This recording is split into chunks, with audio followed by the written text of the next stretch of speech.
हम लोग जेलों में जा रहे हैं, ये खटखड़ियाँ हमारा जेवर है। जेवर है? हाँ निकाल, ए घाघरा निकाल, वहाँ से निकाल, ए तू चुन्नी निकाल। चला मुजरा शुरू कर।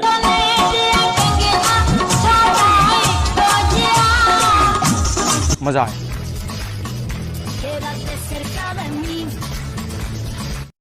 हे गाइस, तो आओ यार शुरू करते हैं बिना किसी बकचोदी के।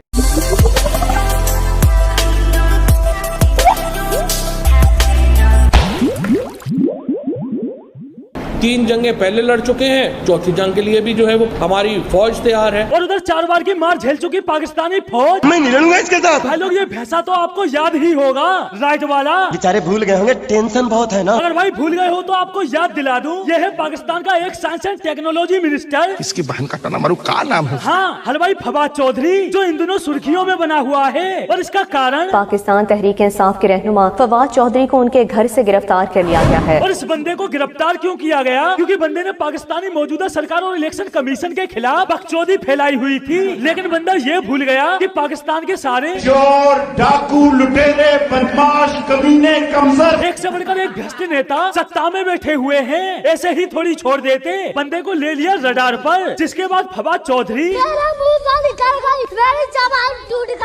भाई एक लाइन में कहा जाए तो उड़ता हुआ तीर कैसे लेते हैं इमरान खान से और इसके वजीरों से सीखे। मतलब बंदे सत्ता से बेदखल क्या हुए, कटोरा खान समेत उसकी पार्टी के नेता इस कदर बावले हो गए हैं कि सत्ता में आने के लिए कुछ भी करने को तैयार हैं। हम लोग जेलों में जा रहे हैं, ये खटखड़ियाँ हमारा जेवर है। जेवर है? हाँ निकाल, ए घाघरा निकाल, वहाँ से निकाल, ए तू चुन्नी निकाल। चला मुजरा शुरू कर।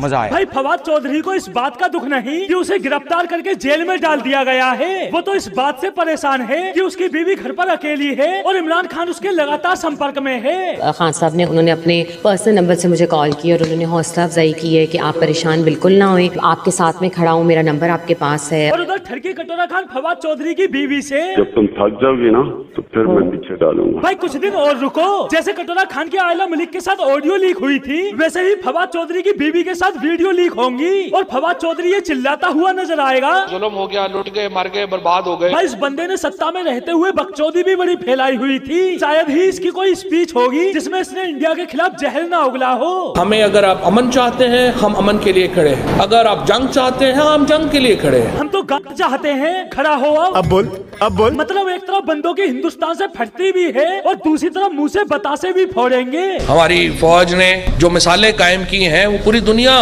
उनको जानती है। और जो दुनिया जानती है, इसकी वो दुनिया कौन सी है? ये हम सारे इस वक्त ये दुनिया यहाँ पे खड़ी है। भाई बस यही है इस पेटू की 10-20 लोगों की दुनिया, जो पाकिस्तानी फौज की मिसालें जानती है। बाकी असल दुनिया की नजरों में इनकी फौज की औकात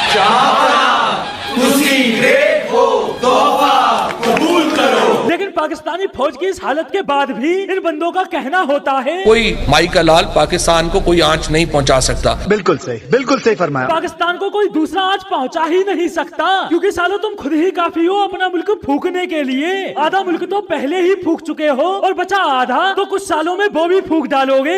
इनके लेंगे, हम लेकर रहेंगे। मेरी तो भाई ये समझ नहीं आता कि इन झोपड़ी वालों को आजादी चाहिए कौन सी? तेल चटाई लेकर सड़कों पर लेटने की आजादी चाहिए या जिहाद के नाम पर दूसरों को उड़ाने की आजादी चाहिए? जो खुद के मुल्क में ही आजादी के नारे लगा रहे हैं, पहले इंडिया में मिले हुए थे तब भी आजादी चाहिए थी, आज अलग हो गए तब भी आजादी चाहिए। मतलब बंदों को किसी भी हालत में सुकून से नहीं बैठना, हर तरफ तबाही का मंजर चाहिए ही चाहिए। और यही मंजर तो पाकिस्तान में आजकल देखने को मिल रहा है। लोग एक वक्त की रोटी के लिए मोहताज हैं, लेकिन अपने मुल्क की इस हालत के बाद भी बंदों का इंडिया के लिए कहना है। हिंदुस्तान का मजाक उड़ा है इस वक्त पूरी दुनिया में। पूरी दुनिया नरेंद्र मोदी और उनकी पॉलिसीज का मजाक उड़ा रही है। अच्छा, मतलब दुनिया भर में कटोरा लेकर भीख ये मांगते फिर रहे हैं और दुनिया मजाक किसका उड़ा रही है? इंडियन पॉलिसी का। आटा रोटी के लिए लोग जंग इनके मुल्क में लड़ रहे हैं और दुनिया मजाक किसका उड़ा रही है? इंडियन पॉलिसी का। यहाँ तक कि कटोरा खान खुद गला फाड़ फाड़ कर बोल चुका है, मैं आज हिंदुस्तान को दाद देता हूँ, इन्होंने हमेशा आजाद फॉरेन पॉलिसी रखी, क्योंकि हिंदुस्तान की पॉलिसी अपने लोगों की बेहतरी के लिए है। लेकिन इस पेटू के हिसाब से दुनिया मजाक किसका उड़ा रही है? इंडियन पॉलिसी का। नेवर। अरे तेरी बहन का पेटू मारूं। सत्ता में रहते हुए तो खुद का पूरा मुल्क बेच खाया और यहाँ इंडिया पर ज्ञान पेल कर दिखा रहा है। और भाई इस पेटू का ख्वाब तो देखो जो इसने सत्ता में रहते हुए पाकिस्तानी आवाम को दिखाया था। 2022 में पहला पाकिस्तानी जो है वो स्पेस में जाएगा। पहुँच गए स्पेस में, अब जमीन पर आ जाओ। 2023 आ गया। सालो तुम बस खुद को उड़ाकर 72 हुरों के पास ही जा सकते। स्पेस में जाना तुम्हारे बस का नहीं, इसलिए अपनी औकात में रहकर मुंह खोला करो। ज्यादा चपड़ चपड़ किए तो मुंह में छाता घुसड़ दूंगा और खोलूंगा भी, समझ? मतलब इस पेटू को खुद के मुल्क के लिए तो कुछ करना धरना नहीं, लेकिन इंडिया पर बकचोदी कितनी भी करवा लो। बंदा 3 साल साइंस एंड टेक्नोलॉजी मिनिस्टर रहा, लेकिन साइंस एंड टेक्नोलॉजी के नाम पर बंदे ने बनाया क्या? वफाकी वजीर science and technology Fawad Chaudhry का नया कारनामा सामने आ गया। पीने के पानी का खर्चा बचाने के लिए सरकारी मिनरल वाटर तैयार कर लिया। और हैरानी तो भाई इस बात की होती है कि मिनरल वाटर बनाने को पाकिस्तानी मीडिया बड़ा कारनामा बोल रही है, जैसे मिनरल वाटर बनाकर विज्ञान के क्षेत्र में कितनी बड़ी खोज कर ली हो। अरे तुम्हारी बहन का पोर की मारूं, तुम्हारा कुछ नहीं हो सकता। दुनिया कहां से कहां पहुंच गई और तुम्हें मिनरल वाटर बनाना नया कारनामा नजर आ रहा है। अरे क्या करूं मैं इसका, क्या करूं? लेकिन भाई इन खोजों का सिलसिला यही नहीं रुकता। मिनरल वाटर बनाने के बाद फवाद चौधरी ने एक ऐसी चीज बना डाली जिसकी आप कल्पना भी नहीं कर सकते, और वो चीज है फवाद चौधरी ने साइंसी बुनियादों पर कमरी कैलेंडर तैयार कर लिया है। मतलब बंदे ने बनाया भी तो क्या, कैलेंडर, और वो भी फवाद चौधरी का बनाया गया कमरी कैलेंडर गलत निकला है। अब भाई जिन पोरकियों को लगता है कि ये पेटू जेल से बाहर आकर इलेक्शन जीतकर पाकिस्तान की आर्थिक स्थिति सुधार देगा, भाई अगर ऐसा हुआ तो 10 रुपए इनाम इमरान खान को और 10 रुपए इनाम फवाद चौधरी को। तो दोस्तों आज के लिए बस इतना ही, फिर मिलते हैं। फवाद खान तुम्हारी माँ का बहन का पोरकी मारू, सही बोला भाई, बहुत जबरदस्त बोला बंदे ने। जितनी भीड़ को ये दुनिया बता रहा है उतनी भीड़ से भी डबल भीड़ हमारी जियो की सिम लेने के लिए लोग खड़े होते हैं गली मोहल्ले में। वाह साले, मिनरल वाटर या कैलेंडर बना के तुमने दुनिया का इन्वेंशन कर दिया है क्या?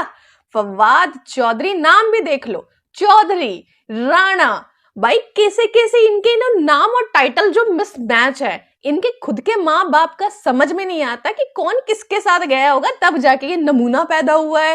अरे यार, आज तो समझ में आ रहा है इन पाकिस्तानियों की हरकतें। जरा देखो आप, इनको क्या लगता है कि ये हमें अप्रोच करेंगे, इंडिया को प्रपोज करेंगे कि भैया तुम्हें शांति चाहिए, तुम्हें चैन चाहिए तो हमसे बात करो।